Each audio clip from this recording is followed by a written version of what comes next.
Yo, Constantine, feeling blue. In the best way possible. With Avatar Fire and Ash crash landed in theaters soon, the whole Pandora saga got me hyped like I woke up in an 8-foot-tall Catman body. James Cameron didn't just flip on a camera and get one in the can. He gouged a deep mark on the whole industry and turbocharged his rep as Hollywood's deep-sea daredevil. Lunk, you glowing brighter than a bioluminescent jellyfish. But let's be real, it's had its share of eye rolls too. Like those endless delays that made fans age faster than a Navi elder tribesman. Oh yeah, I'm Lunk, he's Constantine, and tonight we're plugging into the Tree of Souls to laugh, learn, and unpack how Cameron turned a 90s fever dream into a billion-dollar beast. Lunk, you're flailing like a banshee with vertigo. Avatar's a cinematic colossus. Cameron's love letter to tech, nature, and box office domination. It boosted VFX worldwide, sparked eco debates, and showed how one director's obsession can ripple through global pop culture. But yeah, it's not all rainbows and puppy kisses, with critics calling it Pocahontas with Smurfs. Let's boss up and balance the awe with the aw hell nah. Avatar borrowed from Hindu avatars, but here it's humans jacking into blue-skinned aliens on a paradise planet that's basically the Garden of Eden, if you hate breathing and are in the market for an arrow to the chest. Conjured by Cameron in the 90s, held back by clunky tech. Now a franchise juggernaut that grossed over $5 billion and counting. Let's dive straight into the blue heart of it. Avatar's concept sparked in 1994 when Cameron was fresh off Titanic's Oscar tsunami and already dreaming bigger than a boat at the bottom of the Atlantic. Yeah, he scribbled an 80-page scriptment, half script, half treatment, on a flight back from deep-sea dives, inspired by sci-fi legends like Dune and Edgar Rice Burroughs' Barsoom Tales. This is where you get the light-up trees, teeming with bioluminescent critters, floating mountains, and the Dreamwalker plotline. It's an eco-fable meets space opera, with a disabled marine as a bridge between worlds. But here's the hilarious hitch. 90s tech was a total buzzkill. CGI couldn't render furry blue giants that looked real. They'd come off like bad Halloween costumes. So Cameron shelved it, calling it the most difficult thing I've ever attempted, and spent years inventing tools like advanced motion capture suits and 3D cameras during his ocean expeditions. Fast forward to the mid-2000s, with Titanic's billions in his pocket, he greenlights Avatar as his next big swing, blending his explorer passion and eco-warrior ethos into Pandora's vibrant world. Balanced take, genius foresight, but some early concept art leaked looking like Smurf cosplay gone wrong. Still, this blueprint set the stage for immediate revolution. Proved one visionary notebook scribble could birth a global phenomenon. Ego? Nah, that's just Cameron-level confidence. Without it, we'd still be watching Alf or something. Speaking of aliens, if you're trolling around Pandora hacking up a lung from the toxic atmosphere, you're gonna need lungs tougher than Cameron's submersible hull. Into the box breath blitz, Pandora's foolproof fix for not turning your first Ewok sneaky link into a full-on asthma attack. Begin by standing tall and taking one massive inhale to fill the lungs to absolute capacity. Without exhaling, drop immediately into a standard burp. Bring your chest full to the floor. The challenge here is the hypoxic stress. You must perform 3 full repetitions, dropping down, popping up, and jumping, all while holding that single breath. Only after landing the 3rd jump are you permitted to finally release the air.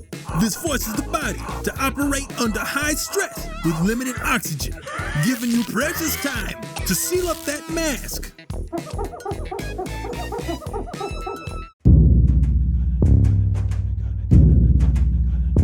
Fast forward to 2005, Cameron teams up with Weta Digital, the guys who revolutionized motion capture technology, and Andy Serkis has never been the same. They invent performance capture suits that track every eyelash flutter. Sam Worthington as Jake Sully and Zoe Saldana as Neytiri act in dotted pajamas on green screens while Cameron waves a virtual camera around like a wizard's wand. Story? Jake Sully avatars in, falls for Neytiri, fights greedy humans strip mining Pandora. It was released in 2009. Budget $237 million. Grosses $2.9 billion. Still the top dog for years. But what was the impact? It revived 3D cinemas, kick-started mocap and everything from Marvel to Planet of the Apes. But funny thing, Some called it Dances with Smurfs, accusing it of white savior tropes. So, some good, some bad. But the eco message, spot on during climate crunch time, really capturing growing anxiety around environmental impact and global warming. Production was a tech tango too. Cameron's team created 1,000+ word language, ecosystems, and cultures. Global ripple. Avatar exploded in China, boosting Hollywood's Asia push, sparked fan cons worldwide, even Na'vi roleplay groups, dubs on every level. In the context of a media shift, Avatar proved visuals could carry thin plots, but critics balanced the hype. Stunning, but predictable. For Cameron, it was career rocket fuel, from hitmaker to world builder, influencing global media to prioritize immersion and eco-friendly themes. And what's more ecological than a bow and arrow? I don't know. Clean water? Man, shut your studious ass up. Cue the Na'vi bow resistance rolls. The no-nonsense drill to turn your scrawny sky-person shoulders into 800-pound beast busters, so you can knock an arrow without looking like a complete sucker. Loop a heavy resistance band low to the floor. Stance wide. Feet shoulder width for stability. Hinge forward at the hip, keeping your back flatter than a week old Pepsi. Grip and yank back explosive like for 3 sets of 15 reps. Pin those shoulder blades together like you're cracking chestnuts with your back. Elbows pop high like you're proud of the expensive deodorant you wear. Engage your core tight and whoosh out the breath on every pull, as if you're launching a shaft right into a Valkyrie's windshield. Hit it 3 times a week and you'll draw that bow like it's made of banana peels and silly string.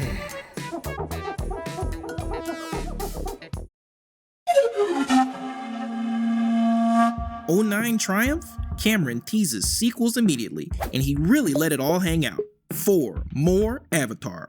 But oh boy, the delays. Script overhauls, tech tweaks, Cameron's deep sea side quests. The actors learned free diving for underwater scenes, but that Rona throws a wrench in the works. 9 pushbacks later, the Way of Water splashes in 22. The Sullys go aquatic with Reef Na'vi, fighting evil clones. Budget, 350 to 460 mil. Gross, 2.3 billies. Back on top. The Way of Water expands the world with family vibes, ocean critters, but some grown at the 3-hour runtime and samey plot. Funny part? Fans waited so long they started families of their own. It could be argued that the slog was strategic. Cameron pioneered wet for dry mocap and high frame rates for silky action. Yes, the wait was long, but on Pandora, stagnation is death. You have spent 13 years in hibernation, but the Viper Wolves have not. Agility on this planet is not about linear speed. It's about instability management.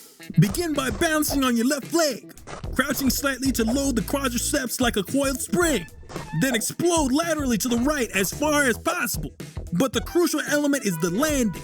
You must land softly on the right foot, absorbing the impact and stabilizing instantly without letting your left foot touch the ground. Once steady, immediately explode back to the left side. This continuous bounding builds the stabilizer muscles necessary to navigate irregular alien terrain without snapping an ankle. Way of Water revived post-pandemic theaters, especially IMAX globally. The effect of the franchise is all over the place. Books, games, Disney parks drawing millions of bucks. Balanced take alert, the delays were frustrating, but the quality was undeniable, gaining them an Academy Award for VFX. In Cameron's career, it's all in.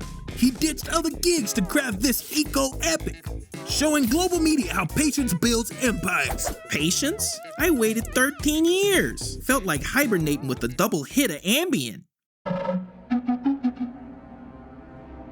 December 19th, here we come. Fire and ash. The Sullys tangle with volcanic ash people, dealing grief and revenge. Advanced mocap for melt-your-face expressions. And with the franchise buzz, it could hit 2 billies in a world tired of capes. Cameron's pushing boundaries at 71 and is planning through Avatar 5. Global impact? It boosted VFX jobs in New Zealand, even influenced space tech chats. Shot back to back, Fire and Ash heats up themes of loss amid franchise fatigue. Cameron's legacy? turned him into a media mogul with eco-docs and patents galore, and the story with small beginnings has shifted to long arc sagas, diverse global casts, cross-platform worlds with video games and theme parks giving the audience even more to chew on. Pros: Avatar innovates tech, sparks talk on colonialism and climate. Cons: delays breed memes and some tropes feel dated. Dated? Nah, it's timeless, like a good pair of wraparound shades. From Cameron's Titanic days to Pandora's fiery chapter, Avatar's been a hilarious, heartfelt hullabaloo, reshaping movies, Cameron's legacy, and our world with blue-tinted glasses. Fire and ash? Can't wait to see if it burns bright or runs cold. Tune in next time. We're always moving with the movies.